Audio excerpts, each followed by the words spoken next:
اور یہی وجہ ہے میرے محترم میرے بزرگوں کہ دین کے نہ سمجھنے سے آدمی بھٹکتا۔ اب اگر آپ دین کو سمجھتے ہیں، لا الہ الا اللہ کا مطلب بھی سمجھتے ہیں، تو کبھی شرک کر سکتے ہیں کہ کوئی معبود برحق نہیں مگر اللہ، اس کے سوا کسی کی عبادت نہیں۔ اگر آپ سمجھتے ہیں اور سورۃ فاتحہ پڑھ رہے ہیں اور اس میں اقرار کر رہے ہیں کہ ایاک نعبد و ایاک نستعین، ہم تیری ہی عبادت کرتے ہیں اور تیری ہی سے مدد مانگتے ہیں، تو پھر وہ قبر پہ سجدہ کیسے کر سکتے؟ وہ غیر اللہ کی نظر نیاز کیسے چڑھا سکتے ہیں؟ چونکہ جتنی عبادات ہیں وہ تو اللہ کی ہیں۔ اگر اللہ کے سوا کسی غیر کی عبادت کرے وہ تو شرک ہے۔ اسی طرح ایاک تجھ ہی سے مدد مانگتے ہیں کہ ہر دکھ میں، سکھ میں، تکلیف میں، یا اللہ یا اللہ یا ربا یا غوثا یا حی یا قیوم۔ اگر اس نے کسی غیر سے مدد مانگی، یا علی یا فلان یا فلان، تو شرک ہو گیا۔ یا عبد القادر جیلانی شیئا للہ، تو شرک ہو گیا۔ یہ تو لوگ بیچارے اللہ ہدایت دے، یا تو جان بوجھ کے لوگوں کو گمراہ کرتے ہیں کہ ہماری دکان چلتی رہے، ورنہ وہ بھی سمجھتے ہیں کہ یہ ناجائز ہے۔ پھر وہ اس طرح اس کو رنگ دینے، بھائی حقیقتاً تو اللہ کو پکارنا ہے نا، ان کو تو ہم مجازاً پکار رہے ہیں۔ اب کسی آدمی بیچارے کو حقیقت مجاز کا کیا پتہ ہے؟ اور ان کو جو ہم سجدہ کر رہے ہیں یہ عبادت کا سجدہ نہیں ہے، یہ تو تعظیم کا سجدہ ہے۔ اللہ کے بندے تعظیم نہ ہو تو کون سجدہ کرے گا؟ اگر اللہ کی عظمت دل میں نہ ہو تو آدمی کیوں جھکے؟ سجدہ تو ہوتا ہی تعظیم سے ہے، دل میں تعظیم پیدا ہوگی تو آدمی سجدہ کرے گا۔ جس سے آپ کو نفرت ہو اس کو بھی کبھی سجدہ کیا ہے؟ تو یہ سب بہانے ہیں، یہ اپنی دکانوں کو چلانے کے لیے۔ آج کل تو یعنی اتنے ایڈوانس طریقے ہو گئے ہیں گمراہ کرنے کے، جب سے یہ الیکٹرانک میڈیا آیا ہے نا جی، گھر گھر میں بربادی اور تباہی کا۔ کل ہی میں ایک باہر کے اخبار میں پڑھ رہا تھا کہ ایک پیر صاحب ہیں، وہ بڑے ماڈرن پیر اور بڑا جناب ان کا خانقاہی نظام ہے، مہمان خانے ہیں، اور انہوں نے ایسی اپنے پاس ایک چپ رکھی ہوئی ہے کہ باہر جو بات ہوتی ہے وہ سن لیتے ہیں۔ آج کل تو ایک چھوٹی سی چپ ہے، یہ دیکھا نہیں کہ گاڑیوں میں لگا دیتے ہیں، ٹریکر جسے آپ کہتے ہیں، کہ اس میں بھی ایک چپ لگا دیتے ہیں، خدا نہ خواستہ گاڑی چوری ہو جائے تو آپ کو پتہ لگ جائے گا کہ فلاں جگہ ہے۔ اچھا کچھ دیر کے بعد وہ گاڑی خود بخود بند بھی ہو جائے، وہ جتنا زور لگائے نہیں چل سکتی جب تک کہ اس ٹریکٹر کے وہ ڈی کوڈ نہ کرو، اس کا کوڈ نہ اڑاؤ۔ اسی طرح آپ دیکھیں کہ مثلاً آپ ٹیلی فون کر رہے ہیں کسی جگہ سے، آج کل اتنے جدید وسائل ہیں کہ وہ ٹیلی فون پر آپ کو لوکیٹ کر سکتے ہیں کہ اس وقت آپ کس جگہ بیٹھے ہیں۔ تو آج تو دنیا اتنا ایڈوانس ہو گئی ہے، انا للہ و انا الیہ راجعون۔ ٹھیک ہے اس کے توڑ بھی دنیا بنا رہی ہے لیکن ابھی تک نہیں ہے۔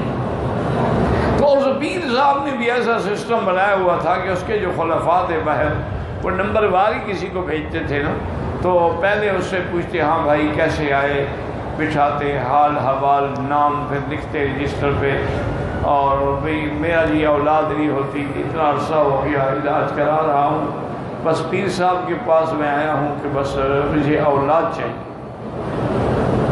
ٹھیک، جب نمبر آیا تو اس کو بھیجا تو انہوں نے دیکھتے ہوئے کہا اچھا تم اولاد مانگنے کے لیے آئے ہو، میں نے یہاں فیکٹری لگائی ہوئی ہے بچے پیدا کر دیں۔ عجیب آدمی ہے تو بس وہ تو پھر بیچارہ جا کے پاؤں میں گر گیا نا کہ حضرت تو ماشاءاللہ اندر باہر سے دیکھ رہے ہیں ہمارے آپ کو۔ تو کس طرح لوگوں کو گمراہ کا؟ اچھا اب وہ تو گمراہ ہو گیا نا جی، اس کو تو لاکھ کہیں گے پیر صاحب نہیں بھائی فراڈ ہے، وہ کہے گا کمال ہے یار، کیا فراڈ ہے؟ میری بات کو وہ پہلے جان گئے، اس میں کیا فراڈ ہے؟ اب اس بیچارے کو یہ تو بتائیں گے کہ وہ کیسے جان گئے۔ نہیں، کچھ عرصہ قبل پاکستان میں بھی ایک پیر صاحب تھے، انہوں نے بھی ایک جدید سسٹم بنایا تھا مریدوں کے لیے۔ جس حال میں وہ بیٹھتے تھے کہ لوگ اندر آتے ہیں تو اس کے 4 دروازے تھے، تو انہوں نے ہدایت کی ہوئی تھی کہ بچے والوں کو اس دروازے سے بھیجا جائے، جو بیمار ہے اس کو اس دروازے سے بھیجا جائے، جس کے گھر میں میاں بیوی کی لڑائی ہے اس دروازے سے بھیجا جائے۔ بس وہ جس دروازے سے کوئی آتا اس کو کیا، اچھا تمہارے گھر میں بیوی سے لڑائی ہے تو اب میں تمہاری سلو کرانے کے لیے جاؤں، وہ پکا مرید ہو گیا کہ حضرت کو ہر چیز کا پتہ ہے۔ انا للہ و انا الیہ راجعون۔ یعنی عجیب طرح کا، میرے اپنے علاقے کی بات ہے، ہمارے علاقے کے محکمہ انہار کے ورثیت سے دوست تھا بیچارہ ہمارا، جمعرات کو کبھی کبھی مدرسے سے چھٹی ہوتی تھی نا تو ہم ایسے سیر کرتے کرتے نکل جاتے تھے ریسٹ ہاؤس کی طرف۔ کبھی اللہ نے توفیق دی وہی جماعت کر دی مغرب کی، اور وہ بڑی بیچارہ چائے پلاتا، تو پتہ لگا کہ ورثیہ صاحب غائب ہیں، کا بیمار ہوگا۔ بعد میں پتہ لگا کہ نہیں حضرت، وہ اس کے خلاف کرپشن کے اینٹی کرپشن میں مقدمہ درج ہے، اس کی گرفتاری کے لیے حکومت پیچھے ہے اور وہ مل نہیں رہا۔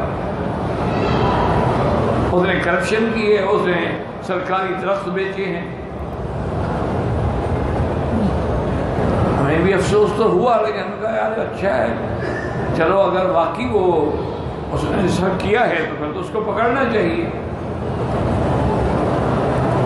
ایک ہفتے کے بعد یعنی وہ مجھے خود ملنے کے لیے آ گیا، میں نے کہا بھائی ہم پریشان، انہوں نے کہا جی واقعی میرے خلاف کیس ہو گیا ہے، ابھی کیس تو چل رہا ہے،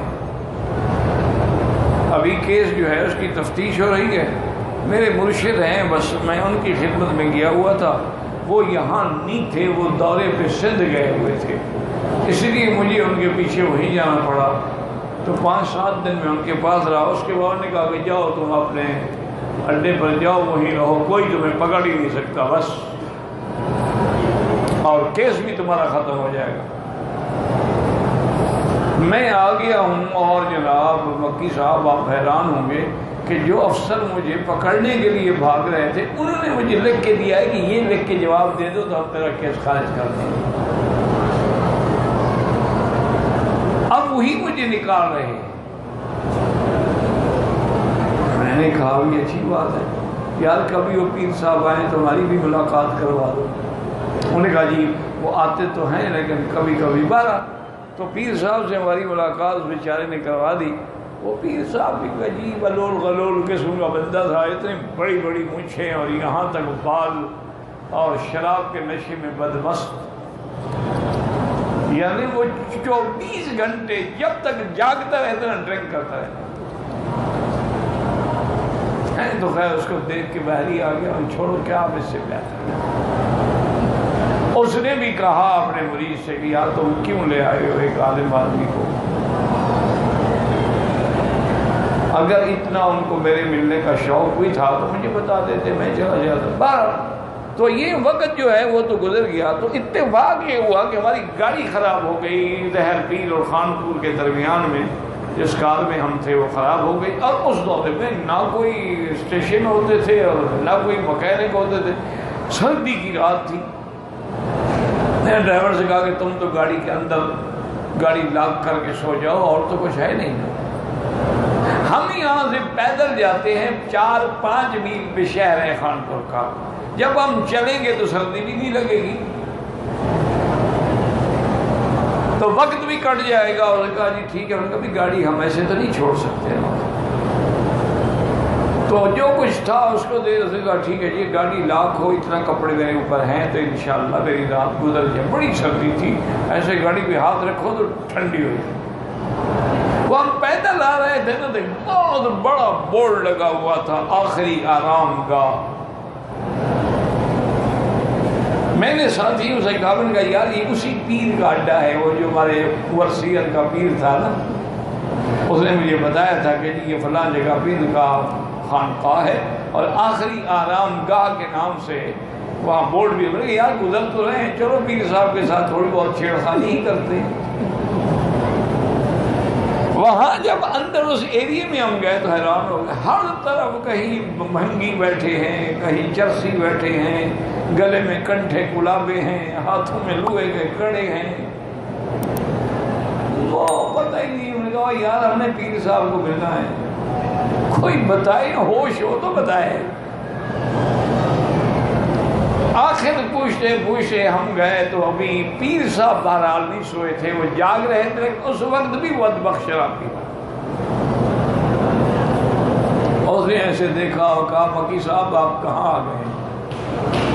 میں تو ایک فراڈ ہوں، جادوگر ہوں، منجم ہوں، نجومی ہوں، حرام کھاتا ہوں، حرام کماتا ہوں، حرام کرتا ہوں. آپ کو تو ہمارے اس اڈے پہ نہیں آنا چاہیے تھا، یہ آپ کے آنے کی جگہ نہیں ہے. اب مجھے یہ بتائیں میں خدمت کیا کروں آپ کی؟ نہ تو میرے پاس کوئی حلال ہے کہ کھانا پیش کروں یا چائے پیش کروں. البتہ میں یہ کر سکتا ہوں کہ آپ کو اپنی گاڑی سے جہاں کہیں پہنچا دیتا ہوں. نے کہا نہیں بس ہم آئے تھے، بس آپ نے ٹھیک کہا ہے، سچی بات کی ہے، السلام علیکم ہم جا رہے ہیں. انہوں نے بڑی کوشش کی، میری گاڑی باہر کھڑی، انہوں نے کہا کھڑی رہے، ہم اس پہ نہیں جاتے. تو ایسے لوگ تھے. کچھ عرصے کے بعد الحمدللہ وہ پکڑا گیا. کسی لڑکی کو بھگا کے لے گئے تھے حضرت. پولیس نے چھترول کی تو پھر اس نے اپنے سارے عیب جو تھے وہ ظاہر کیے. یہ پیری ہے، کیا چکر ہے؟ وجہ کیا ہے کہ ہمیں اللہ کی توحید کا علم نہیں ہے، ورنہ کبھی سوال نہیں پیدا ہوتا. علم ہو والا بھی نماز میں پڑھے ایاک نعبد اور سجدہ کرے قبر پر، نماز میں پڑھے ایاک نعبد اور مدد مانگے داتا سے، نماز میں پڑھے ایاک نعبد و ایاک نستعین اور منت منوتی ہیں جا کے قبروں پہ چڑھائے، چڑھاوے چڑھائے، چادریں ڈالے. یہ کیا ہے؟ ساری دنیا کے مولوی اکٹھے کر لو، دیوبندی ہوں، بریلوی ہوں، اہل حدیث ہوں، جو بھی ہوں، اگر ہمت ہے ان میں تو ثابت کریں کسی صحیح حدیث سے کہ سرکار دو عالم کی قبر مبارک پر صحابہ نے چادر ڈالی ہے. آپ کی قبر مبارک سے کس کی قبر زیادہ شان والی ہوگی؟ آپ کے روضے سے کس کا روضہ شان والا ہوگا؟ کیا صحابہ نے حضور کا روضہ بنایا؟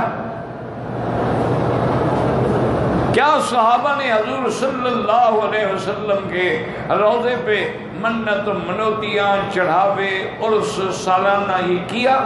اگر کیا ہے ایک حدیث ثابت کر دیں، ہم آپ کے ساتھ ہیں، کوئی جھگڑے کی بات ہی نہیں. اور اگر نہیں کر سکتے اور قیامت تک نہیں کر سکتے تو پھر آپ بھی توبہ کریں، استغفار کریں اور صحیح عقیدہ اختیار کریں.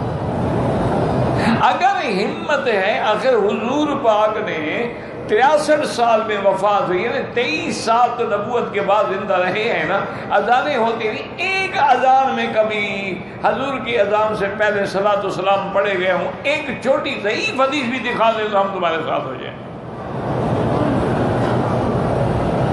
اور اگر نہیں ہے تو یہ پھر بدعتیں کہاں سے نکالی ہیں؟ کہیں صلاۃ و سلام ہیں، کہیں قیام ہے، کہیں عرس شریف، کہیں قل شریف، کہیں چلیسویں شریف. انا للہ و انا، اور قوم کو اسی میں الجھا کے رکھ دیا ہے کہ بس سال کے اندر ایک دفعہ سائیں کے عرس پہ آؤ، چادر چڑھاؤ، کوئی نماز روزے کی ضرورت نہیں ہے، پیر صحیح تمہیں ساتھ لے جائیں گے. یہ پتہ نہیں کہاں جہنم یا جنت، یہ تو اللہ کو پتہ، پتہ نہیں کہاں لے جائیں گے، خود جہاں جائے گا نا. انا للہ و انا الیہ راجعون.